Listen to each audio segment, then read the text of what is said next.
ce qu'est le diabète et d'en déduire les conséquences. Alors, qu'est-ce que le diabète ? D'abord, une petite définition du diabète. Le diabète, diapo, c'est une hyperglycémie, c'est-à-dire un taux de sucre très élevé dans le sang, mais de façon chronique. Parce qu'il peut y arriver d'avoir un taux de sucre élevé dans le sang, mais après quelque temps, ce taux va diminuer si nous ne sommes pas diabétiques. Alors, chez le diabétique, le taux de sucre reste en permanence élevé dans le sang. Ça s'appelle une hyperglycémie chronique. Et là, l'hyperglycémie chronique va avoir des conséquences, c'est-à-dire des complications. Complications vasculaires, donc sur les vaisseaux, les petits vaisseaux, donc on parle de complications microvasculaires, et les gros vaisseaux, complications macrovasculaires. Donc tout au long de ce que je vais vous présenter, retenez cette hyperglycémie chronique. Alors, quand dit-on que quelqu'un est diabétique ? Parce qu'on a dit tout à l'heure, on ne pense pas à mesurer son taux de sucre dans le sang. Alors, quand est-ce que les médecins disent que quelqu'un est diabétique ? On a trois possibilités. On en utilise une habituellement, c'est la première. On mesure le taux de sucre chez quelqu'un à jeun. Souvent, ça se fait le matin. Et à jeun, il ne faut pas que le taux de sucre dépasse 1,26 g. Celui ou celle qui dépasse 1,26 g à 2 reprises, on dira qu'il est diabétique. C'est très simple. Il faut être à jeun et on mesure le taux de sucre. Lorsqu'on dépasse 1,26 g, on dira qu'on est diabétique. Il y a d'autres définitions, d'autres critères diagnostiques dont on ne se sert pas beaucoup. On a la possibilité aussi de donner 75 grammes de glucose à quelqu'un. Et puis 2 heures après, on mesure son taux de sucre dans le sang. Alors il y a une idée là. Si le taux de sucre ne baisse pas en 2 heures, on se dit c'est peut-être parce que quelque chose n'a pas bien fonctionné. Vous allez comprendre tout à l'heure que lorsqu'on a un taux de sucre élevé dans le sang, l'organisme réagit. Parce qu'il faut absolument que le taux de sucre baisse dans le sang. S'il reste élevé, s'il ne baisse pas, c'est qu'il y a un problème. Et donc, le deuxième critère diagnostique du diabète, c'est lorsque, après avoir ingéré 75 grammes de glucose, 2 heures plus tard, le taux de sucre reste au-dessus de 2 grammes par litre. Deuxième critère diagnostique. Et le dernier, c'est quelqu'un qui a ce que nous appelons des signes de déséquilibre glycémique ou des signes de diabète, c'est-à-dire quelqu'un qui a beaucoup maigri, quelqu'un qui est très très fatigué, qui a soif, énormément soif, qui boit beaucoup et urine beaucoup.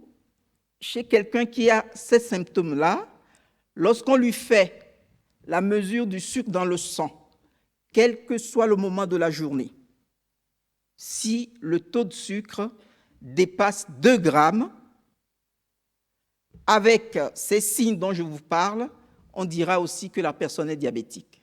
Donc, voilà les trois possibilités, et les médecins, la plupart du temps, utilisent le premier critère, c'est-à-dire la glycémie à jeun supérieure à 1,26. Donc là, vous le savez, dès que vous dépassez 1,26 g un jour, le lendemain, vous le refaites. Si à 2 reprises, la glycémie à jeun dépasse 1,26 g, on dira que vous êtes diabétique. Alors, le diabète, il y en a beaucoup. il y a le diabète de type 1, on va en parler un peu, ça représente à peu près 6% des diabétiques.